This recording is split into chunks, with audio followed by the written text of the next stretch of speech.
Pride and Prejudice, Chapter 35. Elizabeth awoke the next morning to the same thoughts and meditations which at length had closed her eyes. She could not yet recover from the surprise of what had happened. It was impossible to think of anything else, and totally indisposed for employment, she resolved, soon after breakfast, to indulge herself in air and exercise. She was proceeding directly to her favourite walk, when the recollection of Mr Darcy's sometimes coming there stopped her, and instead of entering the park, she turned up the lane, which led her farther from the turnpike road. The park paling was still the boundary on one side, and she soon passed one of the gates into the ground. After walking 2 or 3 times along that part of the lane, she was tempted by the pleasantness of the morning to stop at the gates and look into the park. The 5 weeks which she had now passed in Kent had made a great difference in the country, and every day was adding to the verdure of the early trees. She was on the point of continuing her walk when she caught a glimpse of a gentleman within the sort of grove which edged the park. He was moving that way, and, fearful of its being Mr Darcy, she was directly retreating. But the person who advanced was now near enough to see her, and stepping forward with eagerness, pronounced her name. She had turned away, but on hearing herself called, though in a voice which proved it to be Mr Darcy, she moved again towards the gate. He had by that time reached it also, and holding out a letter, which she instinctively took, said, with a look of haughty composure, "I have been walking in the grove some time in the hope of meeting you. Will you do me the honour of reading that letter?" And then, with a slight bow, turned again to the plantation, and was soon out of sight. With no expectation of pleasure, but with the strongest curiosity, Elizabeth opened the letter, and to her still increasing wonder perceived an envelope containing 2 sheets of letter paper, written quite through in a very close hand. The envelope itself was likewise full. Pursuing her way along the lane, she then began it. It was dated from Rosings at 8 o'clock in the morning, and was as follows: "Be not alarmed, madam, on receiving this letter, by the apprehension of its containing any repetition of those sentiments or renewal of those offers which were last night so disgusting to you. I write without any intention of paining you or humbling myself, by dwelling on wishes which, for the happiness of both, cannot be too soon forgotten. And the effort which the formation and the perusal of this letter must occasion should have been spared had not my character required it to be written and read. You must therefore pardon the freedom with which I demand your attention. Your feelings, I know, will bestow it unwillingly, but I demand it of your justice. 2 offences of a very different nature, and by no means of equal magnitude, you last night laid to my charge. The first mentioned was that, regardless of the sentiments of either, I had detached Mr Bingley from your sister, and the other that I had, in defiance of various claims, in defiance of honour and humanity, ruined the immediate prosperity and blasted the prospects of Mr Wickham, wilfully and wantonly to have thrown off the companion of my youth, the acknowledged favourite of my father, a young man who had scarcely any other dependence than on our patronage, and who had been brought up to expect its exertion, would be a depravity, to which the separation of 2 young persons, whose affections could be the growth of only a few weeks, could bear no comparison. But from the severity of that blame which was last night so liberally bestowed, respecting each circumstance, I shall hope to be in future secured, when the following account of my actions and their motive has been read. If, in the explanation of them, which is due to myself, I am under the necessity of relating feelings which may be offensive to yours, I can only say that I am sorry.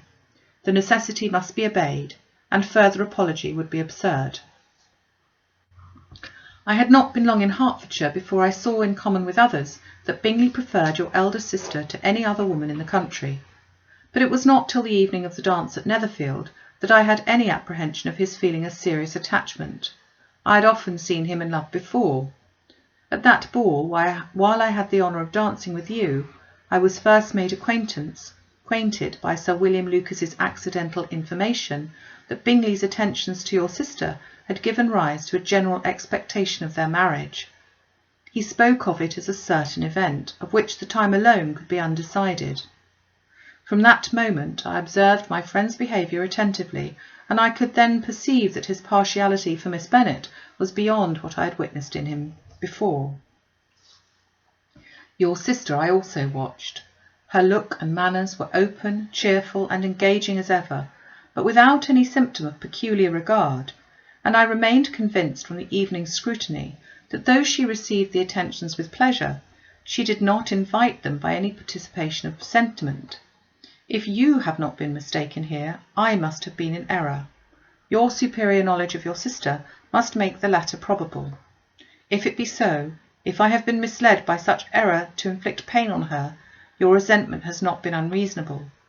But I shall not scruple to assert that the serenity of your sister's countenance and air was such as might have given the most acute observer a conviction that, however amiable her temper, her heart was not likely to be easily touched. That I was desirous of believing her indifferent is certain, but I will venture to say that my investigations and decisions are not usually influenced by my hopes or fears. I did not believe her to be indifferent because I wished it. I believed it on impartial conviction as truly as I wished it in reason. My objections to the marriage were not merely those in which I last night acknowledged to have required the utmost force of passion to put aside in my own case. The want of connection could not be so great an evil to my friend as to me. But there were other causes of repugnance, causes which, though still existing and existing to an equal degree in both instances, I had myself endeavoured to forget because they were not immediately before me. These causes must be stated, though briefly. The situation of your mother's family, though objectionable, was nothing in comparison with that total want of propriety so frequently, so uniformly betrayed by herself, by your 3 younger sisters, and occasionally even by your father.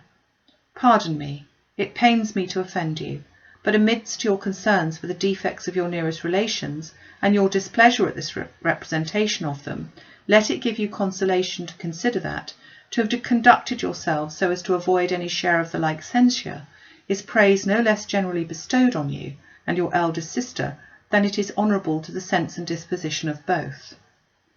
I will only say farther, that from what passed that evening, my opinion of all parties was confirmed, and every inducement heightened which could have led me before to preserve my friend from what I esteemed a most unhappy connection.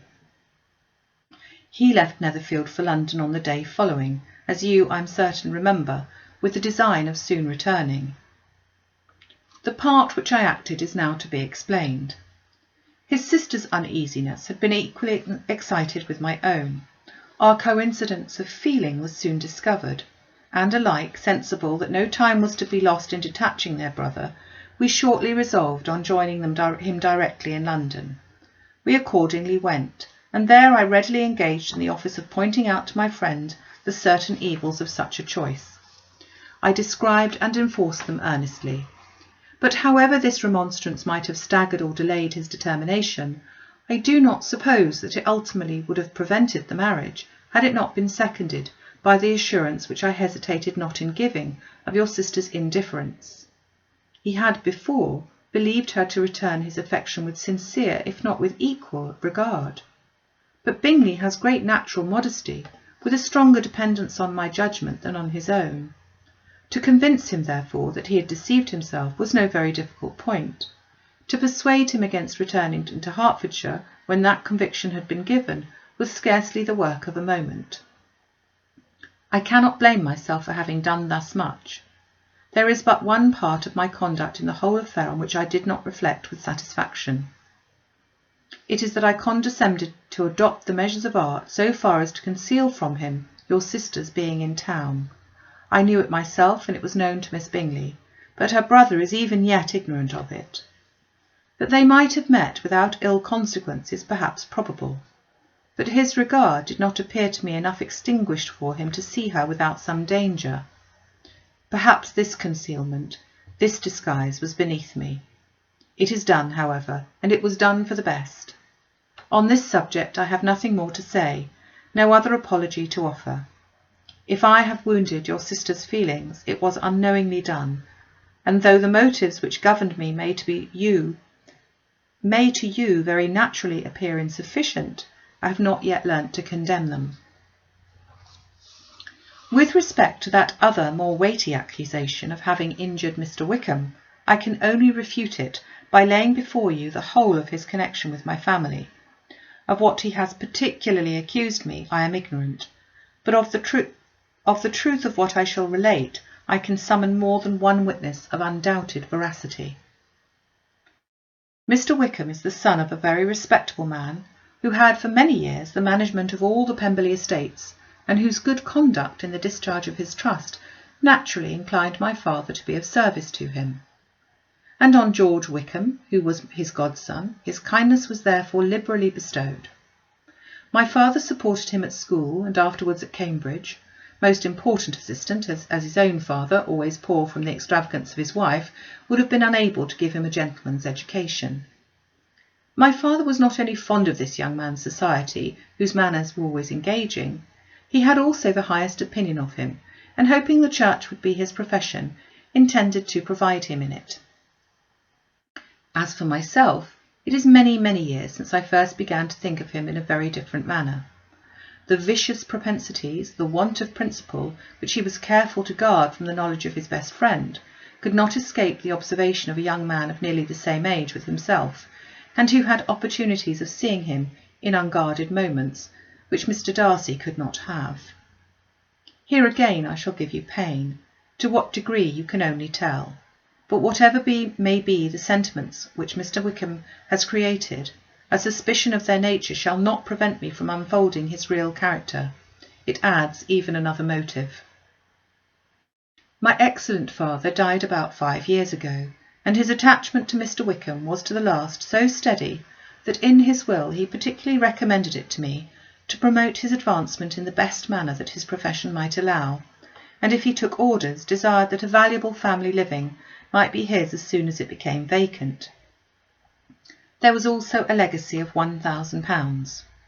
His own father did not long survive mine, and within half a year from these events, Mr Wickham wrote to inform me that, having resolved against taking orders, he hoped I should not think it unreasonable for him to expect some immediate pecuniary advantage, in lieu of the preferment, by which he could not be benefited.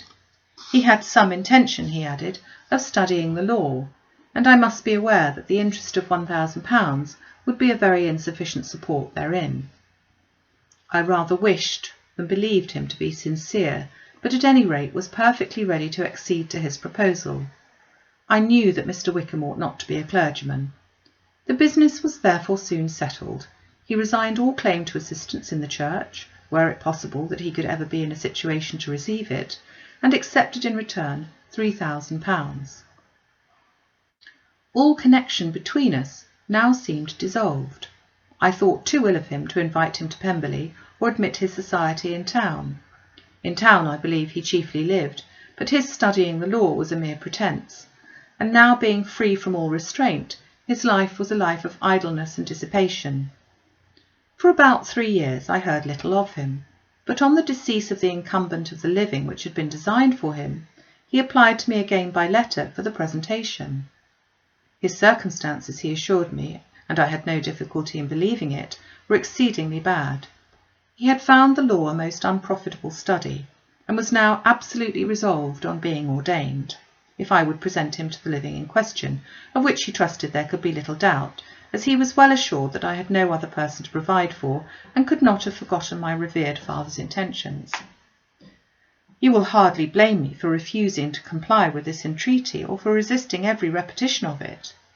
His resentment was in proportion to the distress of his circumstances, and he was doubtless as violent in his abuse of me to others as in his reproaches to myself.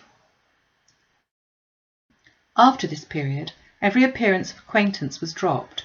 How he lived I know not, but last summer he was again most painfully obtruded on my notice. I must now mention a circumstance which I would wish to forget myself, and which no obligation less than the present should induce me to unfold to any human being. Having said this much, I feel no doubt of your secrecy. My sister, who is more than 10 years my junior, was left to the guardianship of my mother's nephew, Colonel Fitzwilliam, and myself.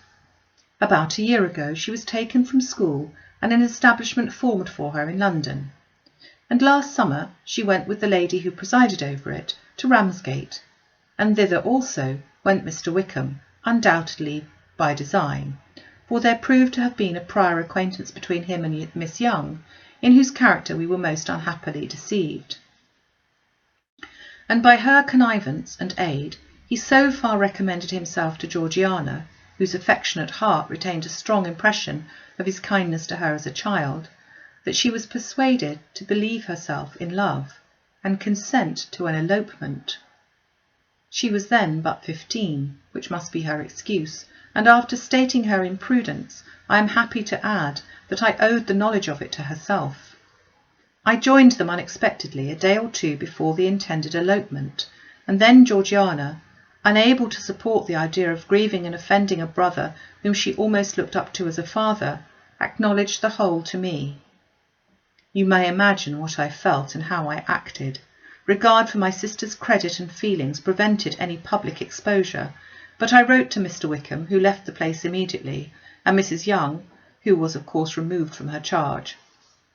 Mr Wickham's chief object was unquestionably my sister's fortune, which is £30,000, but I cannot help supposing that the hope of revenging himself on me was a strong inducement. His revenge would have been complete indeed. This, madam, is a faithful narrative of every event in which we have been concerned together, and if you do not absolutely reject it as false, you will, I hope, acquit me henceforth of cruelty towards Mr Wickham. I know not in what manner, under what form of falsehood he has imposed on you, but his success is not perhaps to be wondered at, ignorant as you previously were of everything concerning either.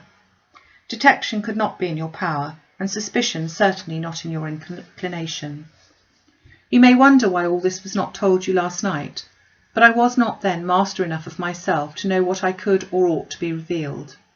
For the truth of everything here related, I can appeal more particularly to the testimony of Colonel Fitzwilliam, who, from our near relationship and constant intimacy, and still more as one of the executors of my father's will, has been unavoidably acquainted with every particular of these transactions. If your abhorrence of me should make my assertions valueless, you cannot be prevented by the same cause from confiding in my cousin, and there may be the possibility of consulting him. I shall endeavour to find some opportunity of putting this letter in your hands in the course of the morning. I will only add, God bless you. Fitzwilliam Darcy.